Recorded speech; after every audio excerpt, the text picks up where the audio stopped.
Imagínate, el cansancio se apoderaba de Julio desde el momento en que desembarcó en el aeropuerto, casi a la 1 de la madrugada.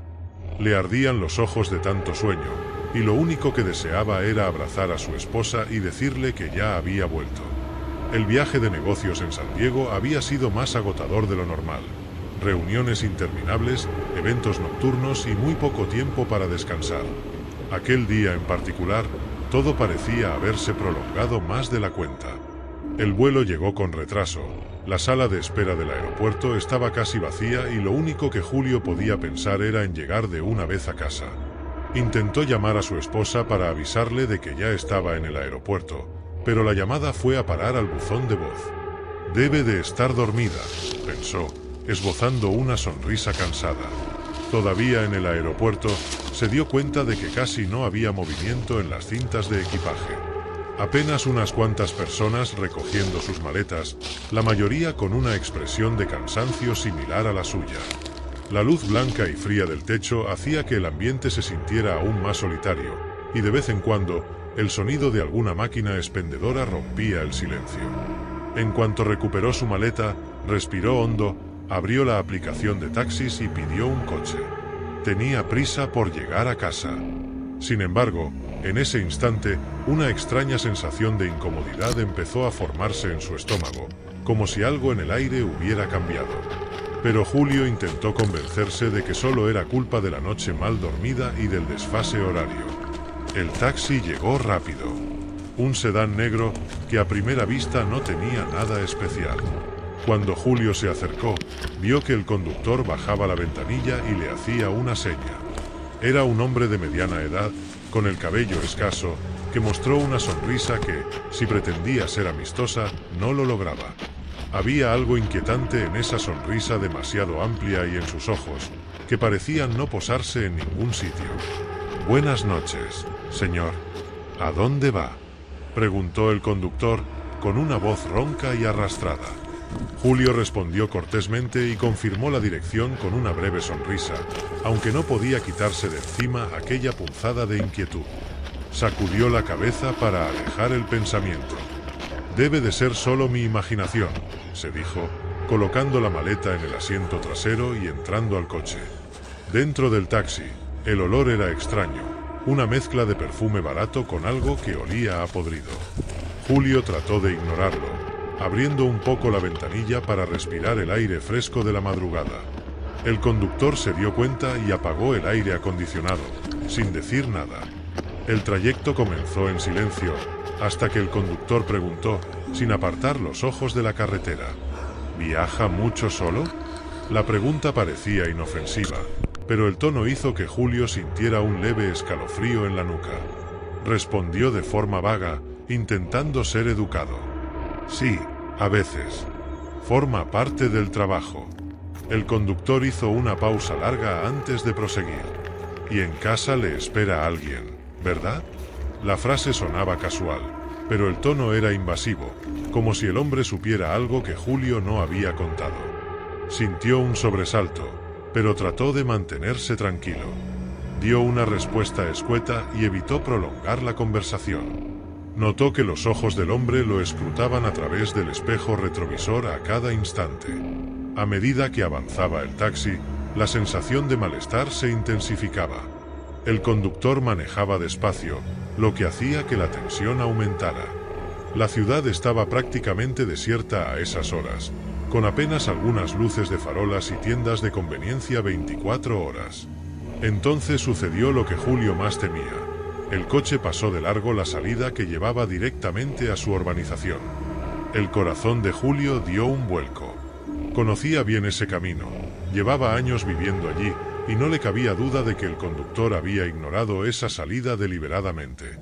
«Oiga, se ha pasado la salida», dijo Julio, intentando mantener la voz firme, a pesar de que el miedo le iba en aumento. El conductor soltó una risa baja, casi un gruñido. «Sé lo que estoy haciendo. Tranquilo, tomaré un atajo». En ese momento, Julio supo que estaba en peligro. Sin que el conductor se diera cuenta, agarró su teléfono con disimulo y le envió un mensaje rápido a su esposa. «Algo va mal. Debería haber llegado ya». Sígueme la pista. Luego, compartió su ubicación. El conductor seguía con su risa discreta, como si le divirtiera el pánico que Julio trataba de contener. Con cada curva, el coche se internaba más y más en calles cada vez más solitarias y mal iluminadas. Julio solo podía pensar en cómo escapar de esa situación. Fue entonces cuando vio, a lo lejos, una gasolinera iluminada, donde había un coche de policía estacionado. Julio sintió un rayo de esperanza. Si lograba llamar la atención de la gente, tal vez podría salvarse. Esperó el momento oportuno, viendo que el taxi reducía la velocidad al tomar una curva cerrada. El conductor necesitaba frenar para girar y Julio pensó, ¿es ahora o nunca? Con un movimiento brusco, tiró de la manilla y abrió la puerta del coche. El viento frío de la madrugada irrumpió con fuerza y se lanzó al asfalto, sintiendo el pavimento áspero y helado contra su cuerpo. La caída fue dura, rasgándole los brazos y las piernas, pero se obligó a ponerse en pie tan rápido como pudo, ignorando el dolor. El conductor pisó el acelerador y desapareció en la noche. Julio avanzó tambaleándose hacia la gasolinera, gritando por ayuda. El policía que estaba allí se sorprendió, pero corrió a auxiliarlo. Con la respiración entrecortada, Julio contó lo que pudo. El oficial pidió refuerzos de inmediato y comunicó el suceso por radio. Después de pasar un tiempo en comisaría para presentar la denuncia, Julio finalmente volvió a su casa, casi al amanecer. Su esposa casi rompió a llorar al verlo con los brazos llenos de raspones y una expresión de pánico en el rostro que no se le quitaba. Él intentó calmarla, pero en el fondo sabía que nada estaba bien todavía. Bajo la ducha caliente, cada gota de agua parecía intensificar el escozor de las heridas. Cada movimiento le recordaba lo sucedido. Al salir, Julio y su esposa conversaron y decidieron que tal vez lo mejor sería pasar la noche en un hotel. Necesitaban un lugar neutral, lejos del peligro, aunque fuera solo por unas horas. Mientras Julio recogía algo de ropa y los documentos imprescindibles, escuchó un golpe seco en la puerta de entrada. Fueron golpes fuertes, rítmicos, como si alguien la estuviera golpeando con ambas manos. Miró a su esposa, que se encogió de miedo. Julio caminó hacia la puerta con pasos lentos, sintiendo el corazón a punto de salírsele del pecho. Cuando miró por la mirilla, no vio a nadie. Tal vez sea algún vecino que se ha equivocado de puerta, dijo, sin mucha convicción. Sin embargo, los golpes volvieron a oírse. Más violentos esta vez, como si alguien fuera a derribar la puerta. Julio sintió un escalofrío que le recorrió la espalda. Tomó el teléfono dispuesto a marcar el número de la policía, pero los golpes cesaron tan de repente como habían empezado. El silencio que vino después fue aún más aterrador. No se oía nada en el pasillo, ni voces ni pasos. Solo el sonido de su propio corazón retumbando en los oídos. Julio revisó todos los cerrojos y se quedó inmóvil durante un buen rato, esperando que algo más pasara. Pero la noche transcurrió en ese silencio opresivo. A la mañana siguiente, cuando Julio bajó en el ascensor para recoger el coche del garaje, se encontró con un vecino mayor que le preguntó si se encontraba bien. Le contó que había visto a un hombre parado en la acera frente al edificio durante buena parte de la madrugada. Se quedó allí, quieto, mirando directamente hacia las ventanas de su piso. Me pareció extraño, pero no supe qué hacer. Al oír aquello, Julio sintió un nudo en el estómago. ¿Quién sería? ¿El conductor? ¿Un cómplice? ¿O simplemente coincidencia? Cualquier respuesta era escalofriante. Fue entonces cuando decidieron no pasar ni una noche más en ese lugar. Julio y su esposa hicieron las maletas con lo justo y se marcharon a un hotel. En pocos días, encontraron otro apartamento de alquiler en otra zona, lejos de aquel sitio marcado por el miedo. Unas semanas más tarde, Julio seguía teniendo constantes pesadillas. Soñaba con la risa del conductor en el retrovisor, con esos golpes en la puerta que parecían querer tirarla abajo. Buscó ayuda psicológica porque no podía concentrarse en el trabajo, temía volver a salir de viaje. Su esposa lo apoyaba a cada paso, repitiéndole que lo importante era que se sintiera seguro otra vez. Cierto día, mientras revisaba las noticias, Julio se topó con un titular que lo heló por completo. Detienen a conductor de taxi por secuestros y amenazas. Aparecía una foto del sospechoso, aunque un poco borrosa en la web. Con el corazón encogido, Julio leyó el artículo completo, temblando al descubrir los detalles. El método que usaba el criminal coincidía inquietantemente con lo que él había vivido. Julio fue a comisaría y reconoció al hombre en las fotos del expediente. Sintió una mezcla de alivio y horror. Alivio porque aquel conductor ya no estaba en la calle. Horror al darse cuenta de lo cerca que había estado de convertirse en una víctima aún más grave. Los meses siguientes fueron de lenta recuperación. Julio volvió a viajar, pero solo de día y, siempre que era posible, acompañado de su esposa. Desconfiaba de cualquier conductor que no fuese de confianza, revisando una y otra vez el destino y la ruta antes de subirse a un coche. Algunos amigos consideraban que exageraba, pero solo él sabía el terror que había experimentado aquella noche. Al final, lo que quedó fue una dura lección sobre cómo pueden suceder cosas siniestras en los momentos más comunes de la vida. Un simple viaje en taxi, algo tan rutinario, se convirtió en una pesadilla que dejó secuelas físicas y emocionales. Hoy día, Julio todavía siente que se le acelera el corazón cuando piensa en todo lo que podría haber pasado de otra manera. ¿Y tú? ¿Alguna vez has imaginado qué harías en una situación así? A veces, el verdadero terror no se esconde en castillos embrujados ni en lugares abandonados, sino al tomar un desvío equivocado en la noche silenciosa. La historia de Julio nos recuerda que debemos escuchar nuestros presentimientos y no menospreciar esa voz interior que nos advierte del peligro. Si algo no parece estar bien, tal vez sea porque, en realidad, no lo esté. Escucha tus corazonadas, mantente alerta y, sobre todo, no dejes que el miedo te venza. Espero que te haya gustado la historia, porque la segunda historia es aún más escalofriante. Solo no olvides revisar si ya estás suscrito al canal para no perderte ninguna historia terrorífica.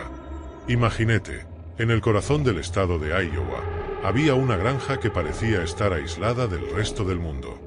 Rodeada de vastos campos de maíz y un cielo infinito, era un lugar donde el tiempo parecía ralentizarse.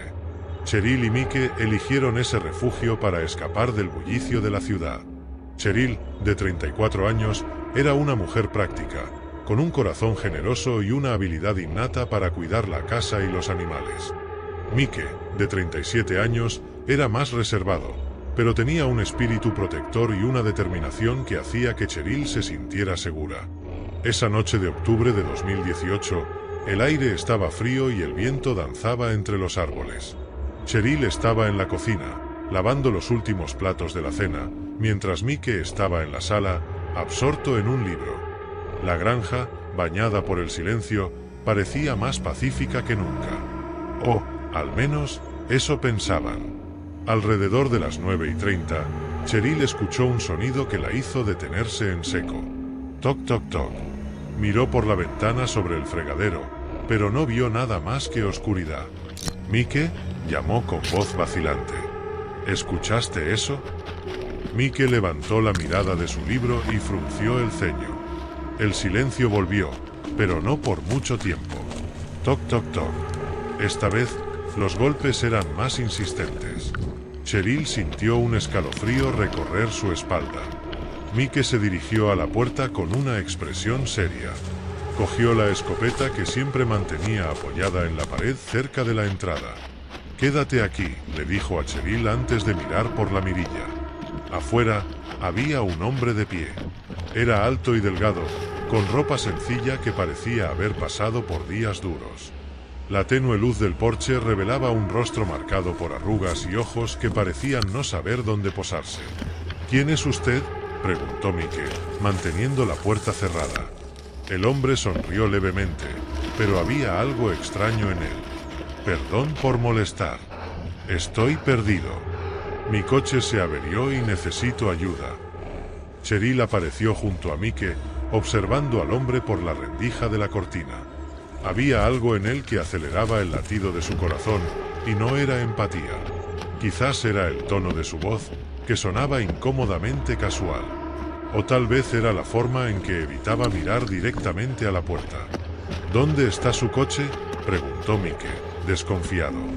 En el camino, a unos 2 kilómetros de aquí, respondió el hombre, pero su vacilación fue evidente. Parecía estar improvisando una historia y, de alguna manera, sabía que no estaba convenciendo. Cheryl sintió un nudo en el pecho. Algo en su interior le decía que no debía confiar en él. Cogió el teléfono y marcó el 911, hablando en voz baja mientras describía la situación al operador. Mike, por su parte, mantuvo la escopeta firmemente en las manos. «Mire, si tiene problemas, la policía ya viene. Ellos pueden ayudarle». Al escuchar esto, el rostro del hombre cambió por un instante. Fue rápido, pero Cheryl lo vio. Un destello de irritación, tal vez incluso de rabia, cruzó sus ojos antes de que recuperara su expresión tranquila. «No era necesario», dijo, levantando las manos. «Solo intento encontrar ayuda, eso es todo». Mike dio un paso al frente. «Entonces le sugiero que siga caminando». El hombre dudó. Parecía estar evaluando a Mike, como si intentara decidir algo. Luego, con una sonrisa extraña, dio un paso atrás. «Entiendo. Tienen un lugar bonito aquí, demasiado tranquilo». Y con eso, desapareció en la oscuridad. La pareja permaneció inmóvil durante unos minutos, mirando hacia la oscuridad más allá del porche. El silencio había vuelto, pero era un silencio pesado, cargado de tensión. Cheryl intentó ignorar la sensación de que estaban siendo observados. «Voy a revisar afuera», dijo Mike finalmente. Cheryl quiso protestar, pero sabía que él no estaría en paz hasta que se asegurara de que estaban seguros.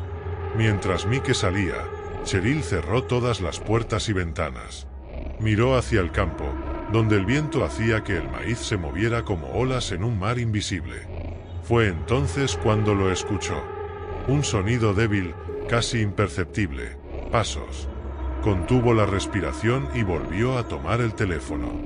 Los pasos parecían provenir del techo, como si alguien estuviera caminando con cuidado para no ser notado. Cuando Mike regresó, su expresión era sombría. No había visto a nadie, pero encontró huellas alrededor de la casa. «No estaba solo», dijo en voz baja. «Alguien más estaba con él». Mientras la pareja intentaba decidir qué hacer, los faros de un coche iluminaron el camino hacia la casa. Cheryl corrió a la ventana y vio al viejo George, su vecino. Era un hombre robusto, con un rostro arrugado por el tiempo y el trabajo duro, pero sus ojos todavía tenían el brillo de un veterano de guerra. «Vi a alguien caminando cerca de los campos», dijo George, sosteniendo su escopeta.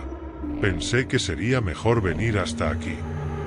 Mike y George decidieron patrullar la propiedad juntos, mientras Cheryl se quedaba dentro de la casa, con el teléfono apretado contra el pecho. En el fondo de la propiedad, los dos hombres encontraron el granero con la puerta entreabierta. Dentro, había linternas, cuerdas y herramientas abandonadas. Era evidente que las personas estaban planeando algo más grande. «Estaban esperando el momento adecuado», dijo George con tono grave. «Si no hubiera venido, quién sabe qué habría pasado». Cuando llegó la policía al amanecer, no había rastro de los intrusos. Solo marcas de neumáticos y huellas dispersas por el terreno. El jefe de policía fue honesto. Sería difícil rastrearlos. Las semanas siguientes fueron tensas. Cheryl y Mike reforzaron la seguridad de la casa, instalaron cámaras y cambiaron sus hábitos. Pero el miedo nunca los abandonó del todo. Una mañana, Cheryl encontró un sobre arrugado en el porche. Dentro, había una nota escrita con letras torcidas. «Esto es solo el comienzo». Sintió que las manos le temblaban al mostrárselo a Mike. Él la miró con una mezcla de rabia y preocupación. No era solo el mensaje, era lo que representaba. La paz que tanto amaban había sido destruida. Aunque nunca volvieron a tener otro incidente, la pareja sabía que algo había cambiado para siempre. La granja, antes símbolo de tranquilidad, ahora era un recordatorio constante de que el mal podía esconderse en los lugares más inesperados. A veces, Cheryl miraba por la ventana hacia el campo, pensando en las palabras del extraño, demasiado tranquilo. ¿Y si eso era lo que querían? ¿Robarles ese sentido de tranquilidad? Mike le tomaba la mano en esos momentos. Vamos a estar bien, decía, aunque, en el fondo, tampoco estaba seguro. La historia de la granja y el extraño nunca se resolvió por completo. Pero algo quedó claro para Cheryl y Mike: el peligro no necesita motivos. A veces, solo está al acecho, esperando la noche adecuada para aparecer. Espero que te haya gustado la historia, porque la tercera historia es aún más escalofriante. Solo no olvides revisar si ya estás suscrito al canal para no perderte ninguna historia terrorífica. Imagínate, Matías tenía 23 años y una vida que muchos considerarían monótona. Vivía solo en la antigua granja de su familia, en el corazón de un valle aislado. Allí, las mañanas estaban llenas del olor a tierra húmeda, el mugido de las vacas en el corral y el sonido rítmico del molino de viento girando lentamente. La granja era vasta, rodeada por campos de maíz que se balanceaban con la más mínima brisa y bosques densos que parecían susurrar secretos antiguos. Para Matías, ese era el único hogar que conocía, y aunque a veces deseaba la compañía de otros, también valoraba la paz que ofrecía la soledad. Sus abuelos habían sido los primeros en asentarse en esas tierras. Contaban historias de cómo despejaron el bosque con sus propias manos, enfrentaron inviernos duros y aprendieron a leer las señales del tiempo en las nubes y los cantos de los pájaros. Matías creció escuchando estas historias, y cada rincón de la granja parecía latir con las memorias de generaciones pasadas. La casa de madera, aunque desgastada por el tiempo, aún conservaba el aroma de los platos preparados por su abuela y el eco de las risas de su abuelo. Era una vida sencilla, pero rica en detalles.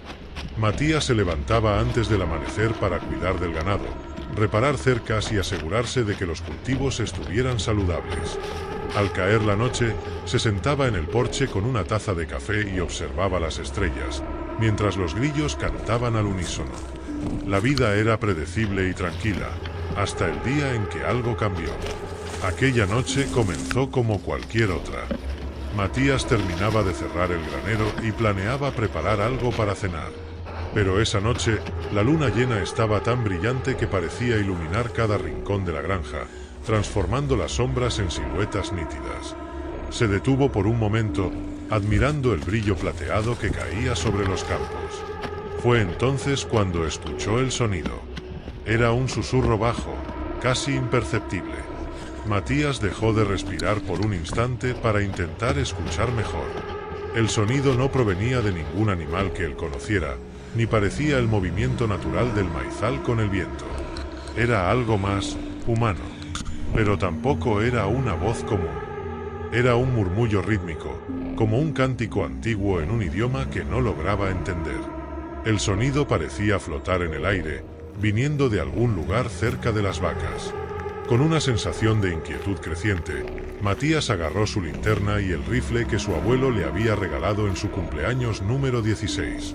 El viejo rifle de madera y acero era pesado, pero le daba una sensación de seguridad. Dudó antes de salir, echó un último vistazo a su alrededor, como queriendo memorizar el entorno, y luego siguió el sonido.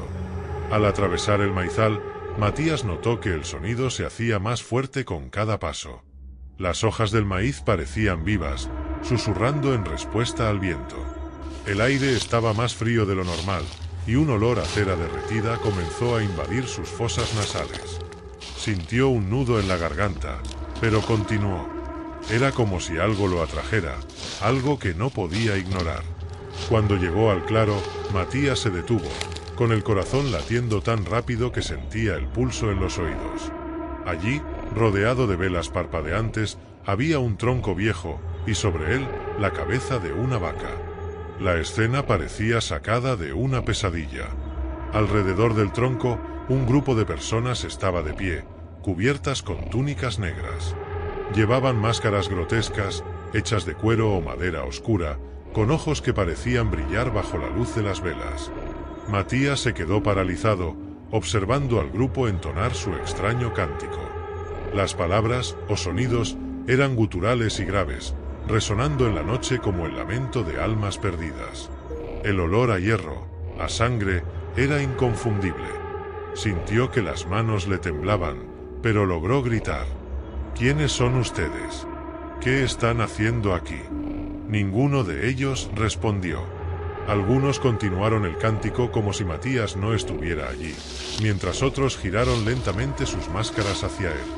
Fue entonces cuando disparó el rifle, más como un reflejo de puro terror que por cualquier otra razón. El estruendo del disparo resonó en el campo, y las figuras comenzaron a dispersarse. Pero algunos, los más cercanos al tronco, permanecieron inmóviles, mirándolo fijamente. Sus ojos, o lo que brillaba detrás de las máscaras, parecían atravesar el alma de Matías. El joven corrió. Corrió como nunca antes, con la linterna temblando en su mano y las hojas del maizal rozando su rostro. Con cada paso, sentía como si lo estuvieran siguiendo, como si manos invisibles intentaran atraparlo. Cuando finalmente llegó a la seguridad de la casa, cerró con llave todas las puertas y ventanas. Su respiración era tan pesada que apenas logró marcar el número de la policía. Los policías llegaron antes del amanecer. Matías les explicó todo, pero solo encontraron los restos del ritual, velas apagadas, el tronco manchado y los símbolos dibujados en la tierra. No había rastro del grupo enmascarado. Los oficiales asumieron que se trataba de algún tipo de culto o vandalismo, pero Matías sabía que era algo mucho más siniestro. Lo sentía en lo profundo de su ser. Desde ese día, la granja cambió. La presencia de cámaras y cercas eléctricas no trajo de vuelta la tranquilidad.